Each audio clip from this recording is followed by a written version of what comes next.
আপনি হয়তো লক্ষ্য করে দেখবেন সুবহানাল্লাহ, আলহামদুলিল্লাহ, আল্লাহু আকবার, লা ইলাহা ইল্লাল্লাহ, এই যে জুমলাগুলো আছে এটার কোনোটা কোনো এক এক সময়ের জন্য প্রযোজ্য। আপনি আশ্চর্যজনক কিছু দেখেছেন, আপনি বলবেন সুবহানাল্লাহ, আল্লাহু আকবার, এই জুমলাগুলো রয়েছে। আপনি ব্যথা পেলেন, বলবেন বিসমিল্লাহ, এটা রয়েছে খাসভাবে। আপনি আল্লাহ সুবহানাহু ওয়া তাআলার প্রশংসা করবেন, সুবহানাল্লাহ বলবেন। একটা মন্দ কিছু দেখেছেন, লা হাওলা ওয়ালা কুওয়াতা ইল্লা বিল্লাহ বলবেন। ভালো কিছু দেখেছেন, মাশাআল্লাহ বলবেন। কিন্তু আলহামদুলিল্লাহ এটা এমন একটা জুমলা যে আপনার জীবনের সুখের সময়ও মুখ দিয়ে বেরোবে আলহামদুলিল্লাহ, আপনার দুঃখের সময়ও বের হবে আলহামদুলিল্লাহ। এখন আমাদের মাঝে এমনও ব্যক্তিরা এখানে থাকতে পারে যারা হয়তো আমাদের নজরে ভালো আছে, কিন্তু বাস্তবিক অর্থে তারও কোনো না কোনো পেরেশানি আছে। সেও অসুস্থ, তার পরিবারের সদস্য কেউ না কেউ মারা গেছে, সেও অভাবে দিনাতিপাত করছে, অথচ তার খবর নেওয়ার মতন কেউ নাই সমাজে। কিন্তু আমরা দেখে তাকে সচ্ছল ভাবছি। যারা অভাব অনটনে আছেন, দুঃখ কষ্টে আছেন, আপনি কি করবেন? আপনি কি আল্লাহ সুবহানাহু ওয়া তাআলার প্রশংসা করবেন না? করবেন। আপনাকে করতে হবে, আপনাকে আলহামদুলিল্লাহ বলতে হবে। কেননা যখন আমরা মুসলিম, আর একজন মুসলিম হওয়া মানে কি আপনি জানেন? একজন মুসলিমের পুরো জীবনটাই হচ্ছে আশ্চর্যজনক। একজন মুসলিমের জীবনে সুখ থাকলেও এটা তার কল্যাণ বয়ে নিয়ে আসবে, ওটা তার জন্য কল্যাণকর। একজন মুসলিমের যদি দুঃখ কষ্ট বেদনা কোনো কঠিন পরিস্থিতি থাকে, আল্লাহ বলছেন এটাও তার জন্য নেয়ামত, তার জন্য অনুগ্রহ। যেহেতু আমরা বুঝি না যে আমাদের কোন অবস্থাটা আমাদের জন্য উপকারী, এটা আল্লাহ সুবহানাহু ওয়া তাআলার পক্ষ থেকে ফয়সালা, কেবলমাত্র তিনি হচ্ছেন আলিমুল গায়েব। এই জন্য আমাদের অবস্থাটাকে আমাদেরকে আল্লাহর দিকে ঠেলে দিতে হবে যে আমার প্রতিপালক যিনি, তিনি আমার কল্যাণ ভালো বুঝে, অতএব এটাই আমার জন্য কল্যাণকর, এই জন্যে আমি তার প্রশংসা করব, আমি যে কোনো হালাতে থাকি না কেন। তার মানে একজন মুসলিম যদি সুখ স্বাচ্ছন্দ্যে থাকে, সুস্থ থাকে, তখনও সে আলহামদুলিল্লাহ বলবে। একজন মুসলিম যদি অভাবে থাকে, কষ্টে থাকে, তখনও সে আলহামদুলিল্লাহ বলবে।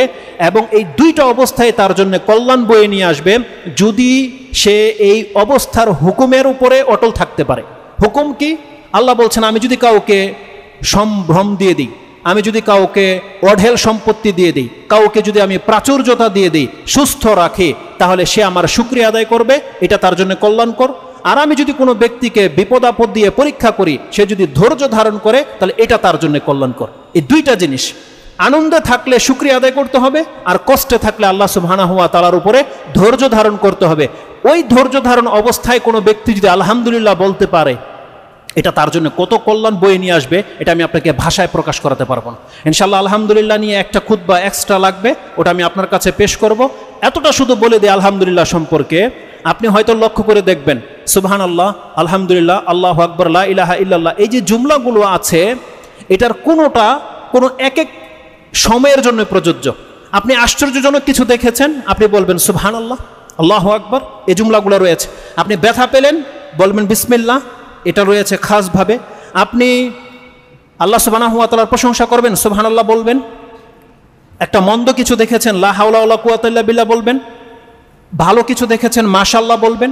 কিন্তু আলহামদুলিল্লাহ এটা এমন একটা জুমলা যে আপনার জীবনের সুখের সময়ও মুখ দিয়ে বেরোবে আলহামদুলিল্লাহ, আপনার দুঃখের সময়ও বের হবে আলহামদুলিল্লাহ। আপনার সন্তান জন্ম নিয়েছে, একটা নতুন সন্তান পেয়েছেন, তখন যেভাবে আপনি বলেন আলহামদুলিল্লাহ, ওই সন্তানটা যদি মরে যায়, আল্লাহ যদি তার প্রাণটাকে নিয়ে নেয়, তখন যদি কোনো ব্যক্তি আলহামদুলিল্লাহ বলতে পারে, আল্লাহ সুবহানাহু ওয়া তাআলা বলছেন ওর জন্য জান্নাত ছাড়া আমার কাছে আর কিছু রাখা নেই। তাহলে সন্তান আল্লাহ দিয়ে থাকে আর সন্তান আল্লাহ নিয়ে নেয়, কিন্তু আল্লাহ বলছেন এই সন্তান দিয়ে ওকে আমি যেভাবে পরীক্ষা করেছি, এটা নেওয়ার পর ওর মুক্তি যদি আলহামদুলিল্লাহ বলতে পারে, তাহলে এটার বিনিময় হচ্ছে কেবল জান্নাত। এবং তার জন্য একটা বাড়ির কথা রয়েছে, যেই বাড়িটার নাম হবে বাইতুল হামদ। ওর হাদিসের সনদ ইনশাআল্লাহ পরীক্ষা করে নেক্সট খুতবায় আলহামদুলিল্লাহ ডিটেলস আপনাদের কাছে জানানো হবে। তাআলা কুল্লি হাল, একজন মুসলিমের পুরো জীবনটাই হচ্ছে আশ্চর্যজনক। আপনি সুখে থাকেন আর দুঃখে থাকেন, আপনি আল্লাহর বান্দা, এটা আপনাকে বুঝতে হবে। যারা সুখে আছে, পয়সাওয়ালা, তারাই কেবল আল্লাহর বান্দা নয়। হত দরিদ্র যাকে আল্লাহ সৃষ্টি করে রেখেছে, খাওয়ায় না আল্লাহ, তাকে না খেয়ে রেখেছে আপনার ধারণা অনুযায়ী, তারপরও কিন্তু আপনি আল্লাহর বান্দা। নাকি অন্য কারো বান্দা হয়ে যাবেন আপনি? না, আপনি আল্লাহর বান্দা। এটাই আপনার জন্য প্রশংসা যে আমি আল্লাহর বান্দা।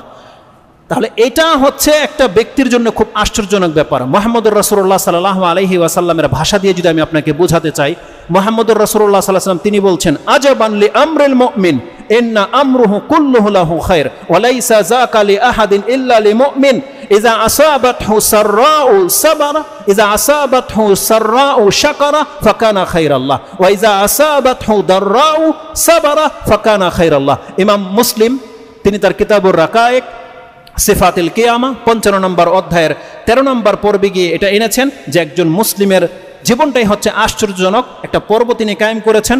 হাদিস হচ্ছে 7390 7390 মানে 7390 নম্বরে আপনি আপনার অ্যাপসে গিয়ে পেয়ে যাবেন যে মুহাম্মদুর রাসূলুল্লাহ সাল্লাল্লাহু আলাইহি ওয়াসাল্লাম বলছেন একজন মুসলিমের জীবন দেখে আমি আশ্চর্যিত হই।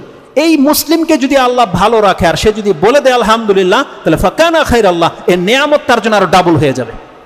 আর কোন মুসলিমকে যদি আল্লাহ কোনো বিপদ আপদ কোনো কষ্ট দিয়ে পরীক্ষা করে সে যদি ধৈর্য ধারণ করতে পারে, মুখ দিয়ে কোনো আলফাল শব্দ অপ্রীতিকর শব্দ আল্লাহকে অসন্তুষ্ট করে দেয় এমন কোনো জুমলা যদি সে তার মুখ থেকে ব্যবহার না করে, ফাকানা খায়রাল্লাহ, ওই অভাব অনটন ওই দুঃখ তার জন্য কল্যাণ বয়ে নিয়ে আসবে। রাসূলুল্লাহ সাল্লাল্লাহু আলাইহি ওয়াসাল্লাম বলছেন তার পুরো জীবনটাই হচ্ছে আশ্চর্যজনক।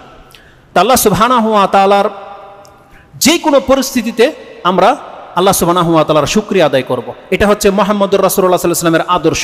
তিনি যখন ভালো কিছু ফিল করতেন, ভালো কিছু হতে দেখতেন, কোনো ব্যক্তি হেদায়েত পেয়ে গেছে তখন মুহাম্মদ সাল্লাল্লাহু আলাইহি ওয়াসাল্লাম আল্লাহর প্রশংসা করতেন। কোনো ব্যক্তি জাহান্নাম থেকে মুক্ত হয়ে গেছে জানতেন তিনি তখন বলতেন আলহামদুলিল্লাহ, আল্লাহর প্রশংসা করতেন। এক কথায় যে কোনো ভালো কিছু দেখতে পেতেন নিজের জীবনে বা অন্য কোনো মুসলিমের জীবনে ঘটেছে তখন মুহাম্মদুর রাসূলুল্লাহ সাল্লাল্লাহু আলাইহি ওয়াসাল্লাম তিনি আল্লাহর প্রশংসা করে বলতেন আলহামদুলিল্লাহিল্লাযী বিনি'মাতিহি তাতিম্মুস সালিহাত, সমস্ত প্রশংসা সেই সত্তার যার মাধ্যমে যার করুণায় এই ভালো কাজটি সম্পাদন হয়েছে। এইভাবে তিনি প্রশংসা করতেন। তার মানে আমরা যারা রমজানের সিয়াম পালন করেছি, কিয়াম করেছি, সুস্থ রয়েছে, নিজের ঘরে অবস্থান করতে পেরেছি, এই সবটাই হয়েছে আল্লাহ সুবহানাহু ওয়া তাআলার অনুগ্রহে। এজন্য আমরা বলবো আলহামদুলিল্লাহিল্লাযী বিনি'মাতিহি তাতিম্মুস সালিহাত, সমস্ত প্রশংসা সে আল্লাহর যার অনুগ্রহে আমরা এই কাজগুলো করতে পেরেছি। আর মুহাম্মদুর রাসূলুল্লাহ সাল্লাল্লাহু আলাইহি ওয়াসাল্লামের আদর্শ হচ্ছে যখন কোনো অপ্রীতিকর কিছু তার নজরে আসতো, কোনো পাগল আপনি দেখতে পেয়েছেন, কোনো এক ব্যক্তির অসুস্থের খবর আপনি শুনেছেন, কোনো ব্যক্তি গুমরা হয়ে গেছে, কোনো ব্যক্তি মরে গেছে, কোনো ব্যক্তি বড় ধরনের অ্যাক্সিডেন্ট হয়েছে, এটা শোনার পর আপনি কি বলবেন? আপনি কষ্ট পাবেন না, তখন আপনি বলবেন আলহামদুলিল্লাহি আলা কুল্লি হাল, সর্বাবস্থায় আল্লাহ সুবহানাহু ওয়া তাআলার প্রশংসা। মুমিনের অন্তর ব্যথিত হবে কিন্তু তার জবান কোনোদিন অকৃতজ্ঞ বান্দা হবে না, তার জবান সবসময় আল্লাহর শুকরগুজার বান্দা থাকবে, তার অন্তরে ব্যথা থাকবে। ব্যথা পাওয়ার পরেই তো আল্লাহ বলছে সে যদি আলহামদুলিল্লাহ বলতে পারে তাহলে সেটা তার আজর হবে। আয়েশা রাদিয়াল্লাহু তাআলা তিনি বলছেন উম্মুল মুমিনিনা ক্বালাত কানা নবী সাল্লাল্লাহু আলাইহি ওয়াসাল্লাম ইযা আতাহুল আমরু ইয়াসুররুহু ক্বালা আলহামদুলিল্লাহিল্লাযী বিনি'মাতিহি তাতিম্মুস সালিহাত ওয়া ইযা আতাহুল আমরু ইয়াকরাহুহু ক্বালা আলহামদুলিল্লাহি আলা কুল্লি হাল। এটা ইমাম ইবনে মাজাহ তিনি তার কিতাবুল আদব 27 নম্বর অধ্যায়ে গিয়ে এটা এনেছেন। 3803 নম্বরে পাবেন। আর যে হাদিসের জুমলাটা আমি বললাম এটা শুআবুল ঈমান থেকে নেয়া, সেটা হচ্ছে 4065 নম্বর হাদিসে গিয়ে পেয়ে যাবেন। সানাদ সহিহ, সেজন্য আমি আপনার কাছে উল্লেখ করলাম। তো আল্লাহ সুবহানাহু ওয়া তাআলার প্রশংসা করতে হবে আমাদেরকে যেই কোনো অবস্থাতে।